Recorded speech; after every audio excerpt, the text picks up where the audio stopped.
Page 52.870 available. 0002 out of list. Home button. नमस्ते recording club. मैं RC Sandeep हाज़िर हूँ आज 3 अप्रैल 2024 को the story of recording club part 258 लेकर के। आज बुधवार और सौभाग्य से लगातार तीसरा दिन कहानी रिकॉर्ड करते हुए। यूँ देखा जाए तो पिछले लगभग 3 सप्ताह की भरपाई तो हो गई और पिछले 2 कहानियों में शायद कुछ शब्द मेरे इधर उधर हुए हों, तो उसको आप थोड़ा सा नींद का असर समझिएगा। और दरअसल आज विनोद भाई से बात हो रही थी फ़ोन पर, तो उन्होंने कुछ एक शब्दों की तरफ ध्यान आकर्षित कराया। तो मुझे लगा यार कि लोग कहेंगे अब समय के साथ साथ इसका जोश, जज्बा, जुनून तो कम हुआ ही है, लगता है अब इसके शब्द भी यहाँ वहाँ होने लगे हैं।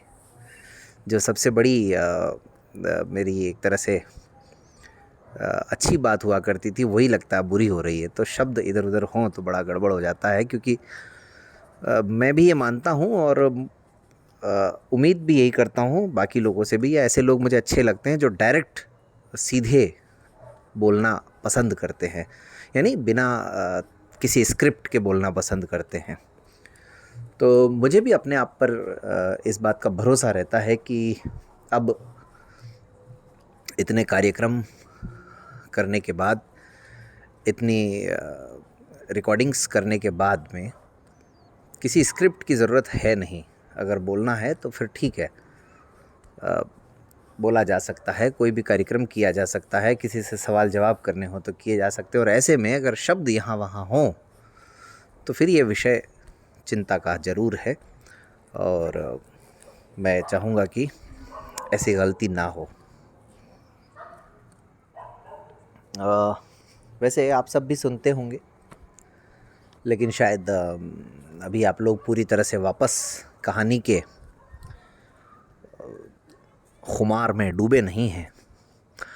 विनोद भाई से आज जब बात हो रही थी तो एक और चीज़ का हमने आकलन किया, ऐसी कोई चर्चा में, कि लगभग 22 जून या 21 जून 2018 से ये कहानी चल रही है, और उस लिहाज से तकरीबन 300 सप्ताह हो गए होंगे, लेकिन कहानी अभी भी अपने निर्धारित सप्ताह से भी पीछे है, यानी 258 तक ही पहुँचे हम। तो मुद्दा ये था दरअसल कि वही कि मेरे अपने स्वयं के काम में कितनी आजकल कमी आ गई है, तो बस उसको ठीक करने का प्रयास करना चाहता हूँ।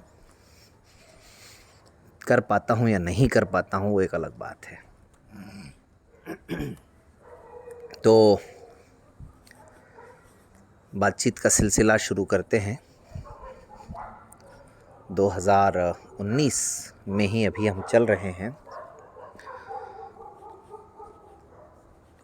और 2019 में एक छोटी सी घटना और हुई थी।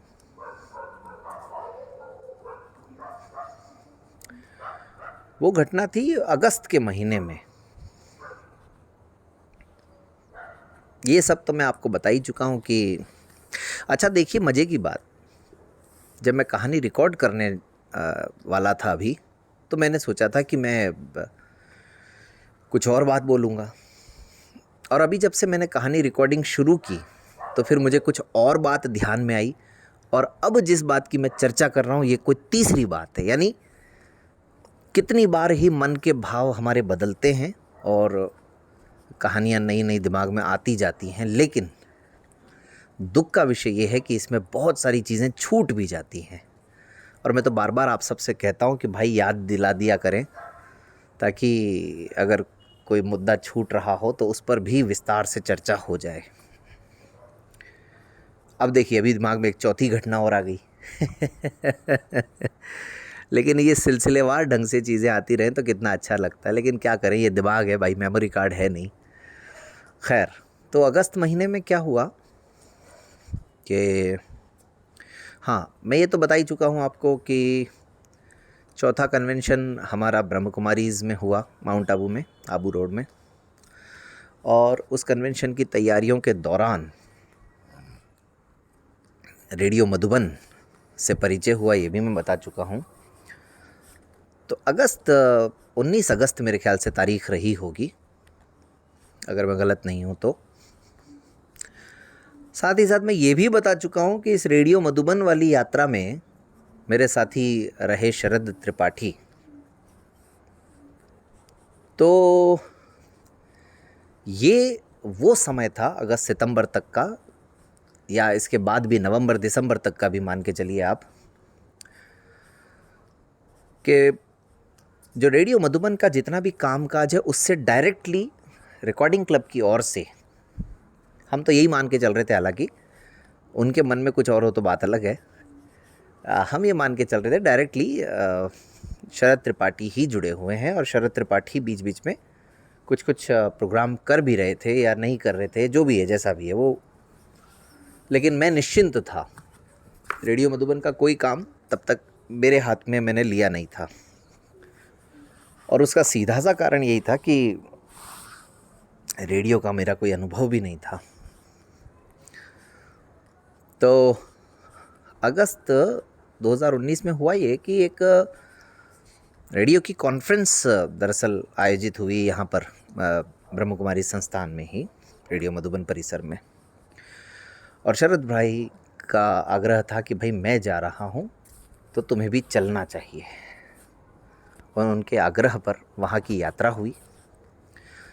अब देखिए, जब इस यात्रा के बारे में जब सोच रहा हूँ तो एक और बात याद आ गई। तो मतलब कहते हैं ना, वो पिक्चर एकदम सामने आ जाता है दिमाग में।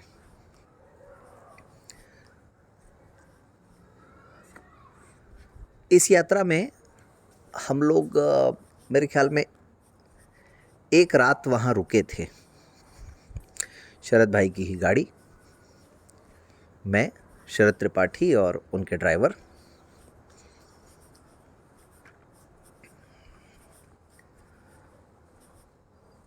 मुझे वहाँ जाने को लेकर के कोई ख़ास रुचि इस बार भी नहीं थी। पिछली बार तो मैंने बताया ही था आपको, लेकिन बस ये था कि चलो ठीक है, अब जा रहे हैं, गाड़ी जा रही है, थोड़ा सा मतलब पब्लिक ट्रांसपोर्ट की बजाय सफ़र करना इस तरह से मुझे ठीक लगता है, कार वगैरह में। तो मैंने कहा ठीक है, होके आते हैं। अच्छा, यहाँ तक भी बड़ा सकारात्मक रवैया था शरद भाई का, मैं इसको बिल्कुल स्वीकार करता हूँ दिल से। मुझे ले जाने का भी आग्रह उन्हीं का, और वहाँ पर भी सबसे परिचय करवाने का, और वहाँ के सिस्टम से रूबरू करवाने का भी उन्होंने बखूबी काम किया। और वो कॉन्फ्रेंस में दरअसल कम्युनिटी रेडियो, जो सामुदायिक रेडियो होता है, उसके महत्व पर, उसके भविष्य पर और उसकी चुनौतियों पर वहाँ पर बात की जा रही थी। और काफ़ी बड़े बड़े लोग, यानी प्रसार भारती में सबसे ऊंचे पद से रिटायर व्यक्ति भी वहाँ पर मौजूद थे। तो कॉन्फ्रेंस बड़ी अच्छी रही। अब वहीं पर एक किसी यूनिवर्सिटी के, कौन सी यूनिवर्सिटी मैं भूल रहा हूँ, शायद जयनारायण व्यास विश्वविद्यालय रहा या कौन सा विश्वविद्यालय रहा, मतलब जयनारायण व्यास विश्वविद्यालय जोधपुर, या इग्नू रहा, या फिर कोटा का जो वर्धमान महावीर खुला विश्वविद्यालय, मुझे ठीक से बिल्कुल याद नहीं आ रहा। हालांकि वो रिकॉर्डिंग शायद मेरे फ़ोन में, मतलब मेरे कंप्यूटर में आज भी कहीं ना कहीं सुरक्षित ज़रूर है। तो वहाँ उन सज्जन से परिचय हुआ। प्रोफेसर थे, सीनियर प्रोफेसर थे, एचओडी, मतलब वो डीन थे वो वहाँ के। तो लेकिन उनकी, मतलब मुझे कुछ समझ में नहीं आई, उनके जो भाषण रहा उसको, उससे लोग बहुत ज़्यादा प्रभावित नहीं रहे। लेकिन शरद ने मेरा उनसे परिचय करवाया, और जब शरद ने परिचय करवाया तो मैंने शरद से इच्छा जाहिर की, यार शरद भाई ये इनके साथ कुछ बातचीत की जाए, अगर रिकॉर्ड किया जाए कोई प्रोग्राम जैसा कुछ और उसको लोगों के बीच में भेजा जाए तो शायद अच्छा मैसेज जाएगा और हमारे कुछ विद्यार्थियों के प्रश्न होंगे या कुछ बात होगी। अच्छा, मेरे दिमाग में तो बस वही चल रहा था कि अपने व्हाट्सएप ग्रुप के लिए कोई एक नई सामग्री थोड़ी सी तैयार हो जाएगी। तो उनका अमिताभ नाम था या क्या नाम था, मैं बिल्कुल ही मेरे दिमाग से निकल रहा है वो नाम। मतलब ऐसा भी नहीं कि कोई जुबान पे नहीं आ रहा है, दिमाग में आ रहा है, बिल्कुल अभी कहीं भी नाम ध्यान में नहीं आ रहा, लेकिन शायद पता नहीं क्यों बार बार ऐसा लग रहा है कोई अमिताभ सर या ऐसा कुछ नाम था। खैर, वो तो जब रिकॉर्डिंग कभी मेरे हाथ लगेगी ढूंढते ढूंढते तो पता लग ही जाएगा। उनके साथ बैठ करके अच्छा उनसे रिक्वेस्ट की तो वो भी तैयार हो गए। शरद भाई ने कहा, मैंने कहा शरद भाई तुम करो यार ये, तो उन्होंने मना कर दिया, नहीं यार आप ही करो, तो अच्छा लगा। फिर बाद में वो तो मेरे कहानी समझ में आई कि शरद भी उन लोगों में से थे जो उनके विचारों से बहुत ज़्यादा प्रभावित नहीं थे, और यही कारण था कि वो रिकॉर्डिंग उनके साथ नहीं करना चाहते थे। लेकिन मैंने इतना दिमाग नहीं लगाया, मुझे तो ये लगा यार कि उस यूनिवर्सिटी के बारे में, वहाँ के सिस्टम के बारे में विद्यार्थियों के अगर कुछ सवाल जवाब हों तो उन पर वो ज़्यादा अच्छे से प्रकाश डाल सकते हैं। खैर, वो ऑडियो रिकॉर्ड हुआ कुछ 15-20 मिनट का, और मोबाइल फ़ोन से ही रिकॉर्ड हुआ। आज भी मैं ये कहानी भी मोबाइल फ़ोन से ही रिकॉर्ड कर रहा हूँ, और ये इस मोबाइल शब्द पर मैं इतना ज़ोर क्यों दे रहा हूँ वो अभी थोड़ी देर में आप सबको समझ में आ जाएगा। तो उनके साथ रिकॉर्डिंग हुई, उसको व्हाट्सएप ग्रुप में तुरंत फॉरवर्ड किया। हो सकता है अगर सुनने वालों में से किसी की याददाश्त अगर अच्छी हो और उनको याद हो, उन्होंने वो ऑडियो सुना हो, तो आप लोगों को भी याद आ जाएगा। 2019 की बात बता रहा हूँ, अगस्त महीने की। अभी चल रहा है 2024। तो फिर बहरहाल वो कार्यक्रम समाप्त हुआ। काफ़ी अच्छी हॉस्पिटैलिटी रही वहाँ पर, मतलब बहुत अच्छे से हम लोगों को का ध्यान भी रखा गया, और ऐसा लगा जैसे सिस्टम में शरद को तो हर कोई जानता है। मुझे लगा यार हमने कन्वेंशन किया यहाँ पर तब भी इतने लोग नहीं जान रहे, और शरद त्रिपाठी को मतलब रेडियो मधुबन में आने की वजह से या जो भी है इतने सारे लोग जान रहे, तो मेरे को मन ही मन बड़ा अच्छा भी लग रहा था, अजीब भी लग रहा था, दोनों ही बातें थी। तो बहरहाल ये मुझे लगा ठीक है यार, अपने एक तरह से मतलब हम अपना कोई साथी काम कर रहा है तो अच्छी बात है, और उनका रेडियो का अपना अनुभव था ही था। तो हमारे बीच में इस तरह की प्रतिस्पर्धा कभी रही नहीं दरअसल। तो वहाँ से भाई साहब लौटते समय बड़े खतरनाक कांड हुए। रात हो गई एक तो हमें आते आते, फिर इधर पाली में कहीं पे उनको कुछ काम था अपने नेहरू युवा केंद्र का, कुछ स्पोर्ट्स की कुछ सामग्री लेनी थी। पाली में पता नहीं स्पोर्ट्स का सामान अच्छा मिलता है, तो कई जगह बातचीत हुई, कोटेशन हुए, कुछ हुआ, ये हुआ। अच्छा, उस यात्रा में एक लड़का और था, उन्हीं का ही कोई चेला था, हेमराज करके।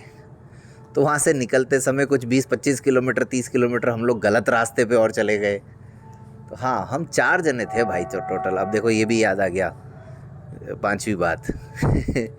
तो मैंने कहा ना, वो बहुत ज़्यादा दिमाग पे जोर डाला, तो वो बहुत धीरे धीरे प्रोसेसिंग होते होते वो सूचनाएं सामने आई हैं।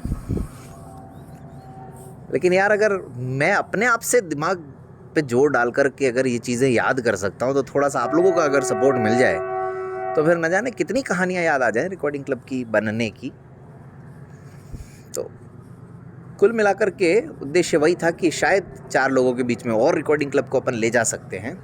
हाँ, तो हम 4 लोग थे, और हेमराज भी उनका कोई चेला था, उनका नेहरू युवा केंद्र पे वॉलंटियर था दरअसल। हेमराज था कि और कुछ नाम था, लेकिन मुझे जहाँ तक याद आ रहा है हेमराज ही था। फिर उन दोनों पर, ड्राइवर पे और हेमराज पे काफ़ी नाराज़ भी हुए शरद त्रिपाठी। मतलब कुल मिला के बड़ी उथल पुथल रही उस यात्रा में।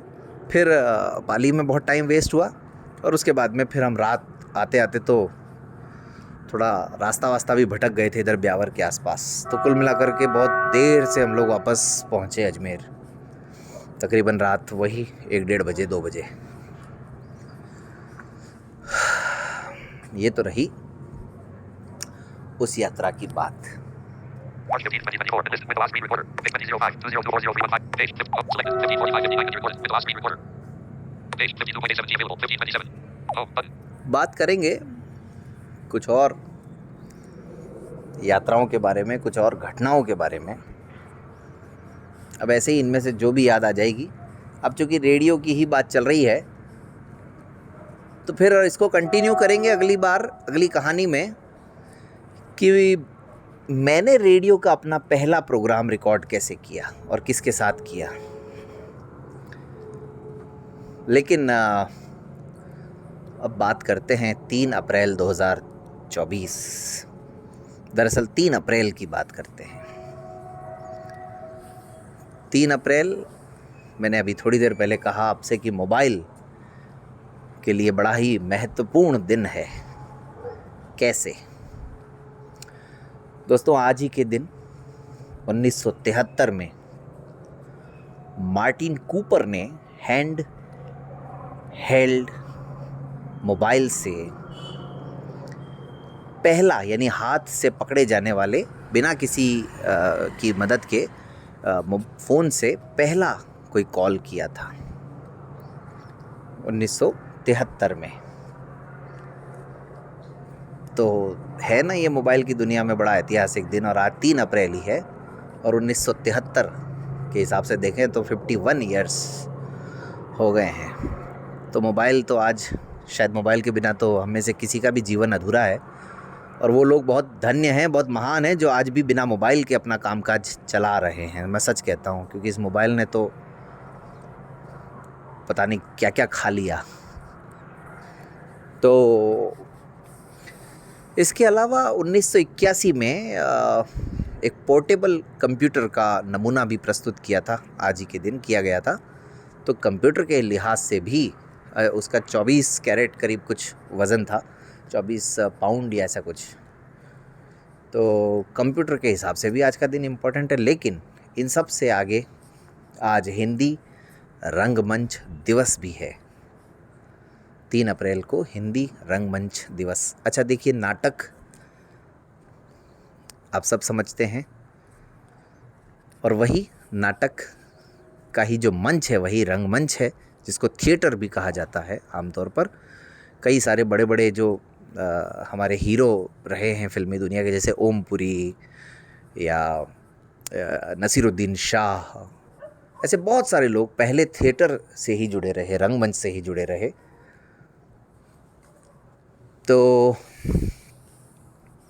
हिंदी रंगमंच दिवस, और ये क्यों मनाया जाता है? नाट्य शास्त्र को 5वां वेद माना जाता है दोस्तों हमारी भारतीय परंपराओं में, और भरत मुनि उसके लेखक रहे। और 3 अप्रैल 1868 रॉयल थिएटर बनारस, वाराणसी, काशी में आधुनिक जगत में पहले नाटक का मंचन हुआ, जिसका नाम था जानकी मंगलम। और शीतला प्रसाद त्रिपाठी, अगर मैं गलत नहीं हूँ तो आप लोग करेक्ट कीजिएगा, शीतला प्रसाद त्रिपाठी या शीतल प्रसाद त्रिपाठी द्वारा ये प्रस्तुत किया गया था ये नाटक लिखित, जानकी मंगलम। 3 अप्रैल 1868 रॉयल थिएटर बनारस। तो इसलिए इस दिन को हिंदी रंगमंच दिवस के रूप में मनाया जाता है। तो उम्मीद है ये जानकारी आपको मदद करेगी। बाकी रिकॉर्डिंग क्लब की कहानियों पर आप सबकी प्रतिक्रियाओं का इंतज़ार रहेगा। रिकॉर्डिंग क्लब के दरअसल बनने की कहानी, the story of recording club की कहानी, और सामाजिक, पारिवारिक, व्यावसायिक सारी जिम्मेदारियां अपनी जगह, सारे कामकाज अपनी जगह, और फिर आज का दिन समाप्त होते होते आपके लिए आज की कहानी। बाकी सब सूचनाएं आपको मिली रही हैं तमाम माध्यमों से। तो फिर मिलते हैं किसी और मैसेज में। धन्यवाद। 2005 2024 import button 18.0 selected 1545 record button